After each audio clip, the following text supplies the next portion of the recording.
be here. Growing up in an immigrant family here in the United States, I was really interested in what it would like to be an American, and I felt like these images were like very picture perfect. This is like what we wanted the holidays to be like. And I learned about American culture in school, and so much of schooling was fascinating to me. As a first grader, you learn about the seasons. You learn about snow. I was like, what snow? I'm from the Bay Area. I remember learning about pilgrims and Indians. We dressed like pilgrims and Indians. That's just what we did. So I was like, okay, this is what it means to be an American and have our culture. But if you know anything about history, you know that the native people and the pilgrims did not actually eat turkey at Thanksgiving. And if you look at it with some perspective, you're like, okay, this was genocide. So it's a very sad and tragic history. But I've always been fascinated by why do we eat this way for the holidays? Culture, of course, plays a really big role, but a lot of it is very recent tradition. So my question is, what is normal and when did it become normal? I've always been fascinated by this question. And something that I think is very normal in the United States is consuming dairy milk, right? Cow's milk. But if you look at most of the world, most Asian people, most African people, most Native and Indigenous people are lactose intolerant. We drink milk in this country because this land was colonized by Europeans, and when they came to this country, a lot of us are starting to try to adapt to a diet we're not genetically adapted for. Now, growing up in the South Bay, I remember driving along 280, seeing cows on the sides of the road, these rolling green hills, and I was like, oh, this is what farming is. This is part of American culture. But the truth of the matter is that we have these things called concentrated animal feeding operations, which are defined by the intensive confinement of tens of thousands of animals in a single space to maximize profit and maximize product. And it's just not the reality that I was used to or that I was idealizing. And I've always wanted to know how many animals are raised and killed for meat, eggs, and dairy every single year in the United States. So does anybody know the answer to this question? A lot. Keeping in mind there's 330 million Americans, and a lot of people don't eat meat occasionally, it's 9 billion animals. Okay? Wow. And 99% of those are raised in those super tight conditions on factory farms. Okay? So this is what we're dealing with. And again, because there's so much demand, and we've decided this is what American culture is. And it has become our normal. Normal for us now, this is what a chicken looked like in 1950. This is what a 2008 chicken looks like. And they're putting on so much weight that a lot of them cannot even walk normally. Again, this has become what is normal. And with this new normal, we have unnatural problems leading to unnatural solutions. So as an example, when chickens are out in nature and they're pecking around, they have a lot of room. But if we put them in super tight, confined spaces, they don't have the room to peck around at the ground, and they peck at each other, and they could peck each other so hard that they could kill each other. So our solution to this problem is to just cut off their beaks without any anesthetic. You think about cage-free, well, this is a cage-free farm, right? This is reality. They are still in those industrial sheds. They are still deep-beaked. Many of you might have gone to Trader Joe's or Whole Foods and seen free range. This is Judy's Family Farm, an hour north of here in Sonoma. They say they're free to roam, scratch, and play. This is reality. And Judy's Family Farm supplies well-known brands like Whole Foods 365 and Organic Valley, brands that people are trying to pay more for. Now, the way that we eat the standard American diet is contributing to some of the leading causes of death. The one that I've highlighted in red are specifically related to an overconsumption of animal products, which is associated with the standard American diet. And when I was growing up, we just had the food pyramid, and it said, hey, you have to eat meat and dairy, you have to eat eggs. But now the doctors are waking up and realizing, hey, we need to eat a little bit more like our ancestors did, which is actually much more plant-based. And that's especially true for people who have all these American diseases. But why do we eat this way? Also because it's cheap. Our U.S. government is directly subsidizing meat and dairy, grains which we feed to meat and dairy. Less than 1% of the farm bill, which was worth $489 billion, went to fruits and vegetables. Okay? That leads to food apartheid. Now, going back to this slide means a lot to me because I used to be a third grade teacher on the Navajo reservation, and on that reservation we were a completely free breakfast and lunch program. So it was my job whenever I had cafeteria duty to make sure, those are my kids, to make sure that they all opened up their milk. And if I didn't open up their milk, we wouldn't get our funding. Okay? In a school where I had so few resources, I was always getting posters that featured like got milk ads with Taylor Swift or whoever with their milk mustaches. There was a time when 80% of us saw a Got Milk ad every single day. And this is what I was supposed to use as book covers for my little native children, who are all lactose intolerant and farting and going to the bathroom all the time, right? And at this school, during Thanksgiving, yes, we fed them turkey and cranberries. Don't even get me started on fried bread and that terrible history. So there's a movement now to decolonize our diets even further. This right here is Cafe Ohlone in Berkeley. This is owned by Native people who are really trying to get you to think more about where your food's coming from. It's all from the land, and one of their main messages this past holiday was saying, stop talking about us as though we are in the past. There are still Ohlone people here, there are still indigenous people here, and that's really the message that I wanted to share with all of you today, is that we have this idea of what American culture is, but it's missing so much story. And I hope that after this presentation, people will be more, I guess you'll still be uncomfortable, but you can still bring this up because it does matter. Thank you.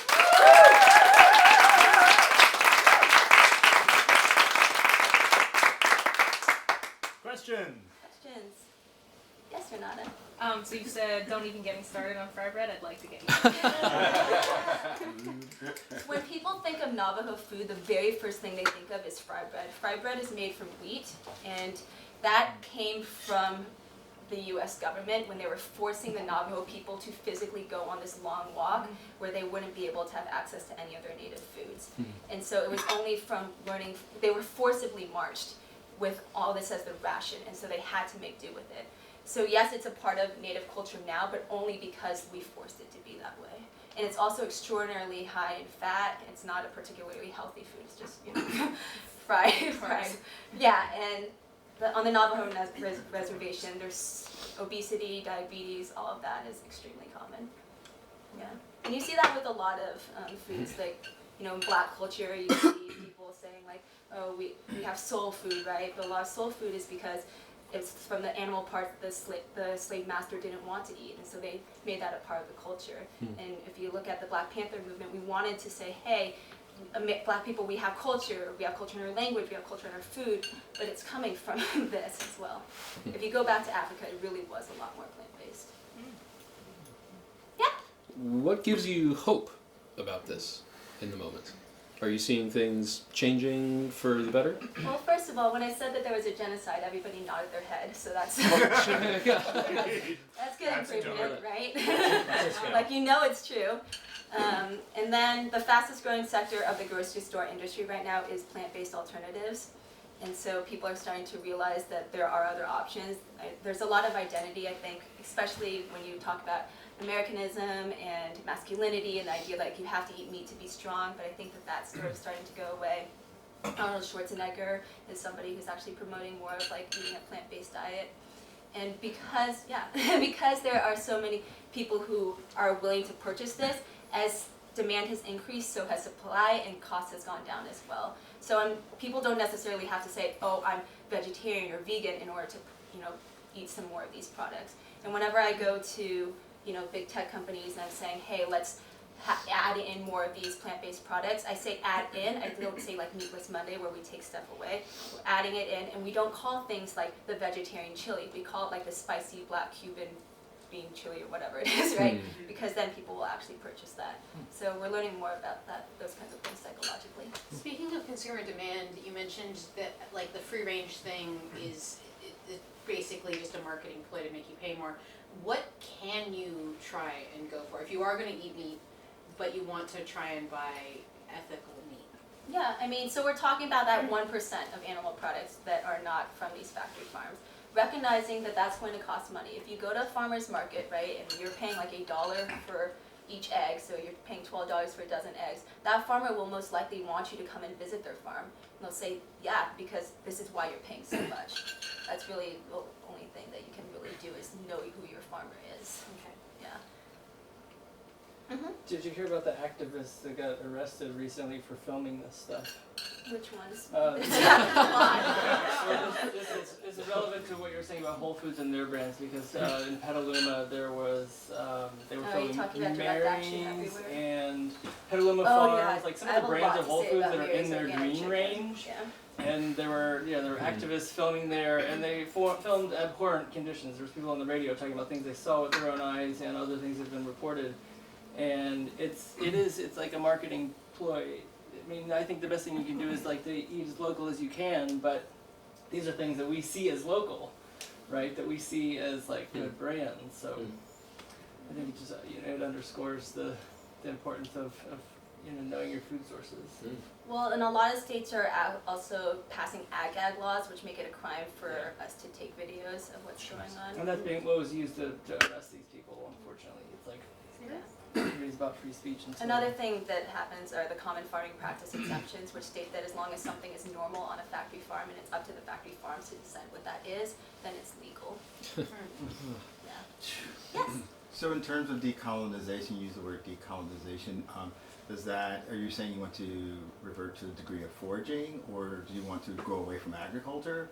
Because I think the standard American diet is very recent, right? This idea that what Americans eat is just burgers and fries and pizza, right? So I can say that when I go to City College of San Francisco, for example, and most of the kids there are immigrants in a lot of the classes I go to, and I say, since you came to the United States, how many of you start to increase the amount of animal products, right, that you are consuming? Every single kid always raises their hand, right? There's this idea of like, this is what it means to be an American. But Chinese people, right? So I'm a Chinese person. We didn't have dairy in any of our foods. Like, can you think of a single Chinese dish that contains dairy or cheese? But a lot of those Right. correlations are based on the idea that as cultures become more fluent, they consume more meat. Mm-hmm.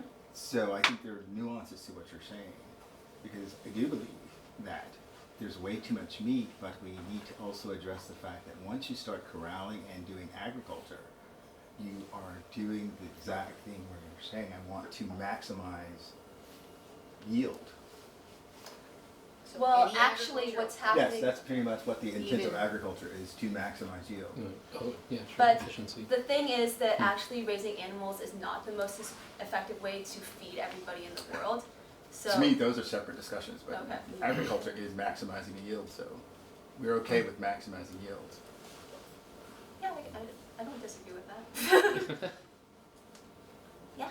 Yeah, are there, off the top of your head, what are some commonly available foods, like from this book or something that we should start consuming more of to decolonize our diets? I think that it depends upon the person. I never tell anybody what to eat. In this particular example, this guy who started Cafe Oloni, he thought that for him decolonizing his diet meant eating a lot more corn products, but he realized that actually that came from colonizers as well, because Oloni didn't actually consume like corn tortillas and everything. He lost a lot of weight adapting to this diet. He says that if you look at any of the bowls, right, with the sorrel and stuff like that, it's like looking at it should look like the land is what he says. But that's him, right? Like that's not me. So I think that it looks different for everybody. I really enjoyed getting to speak more to my family members and finding out more of what they used to eat. So the cheese. And not just holiday foods, by the way. Like sometimes we eat holiday foods like every single day now. Yeah. So the cheese that was with the pears was actually a vegan cheese, and so besides like just slipping stuff in so that people don't know this, like what do you think is a good way to? I knew that. I didn't want How dare you? Besides that, which is how I do it,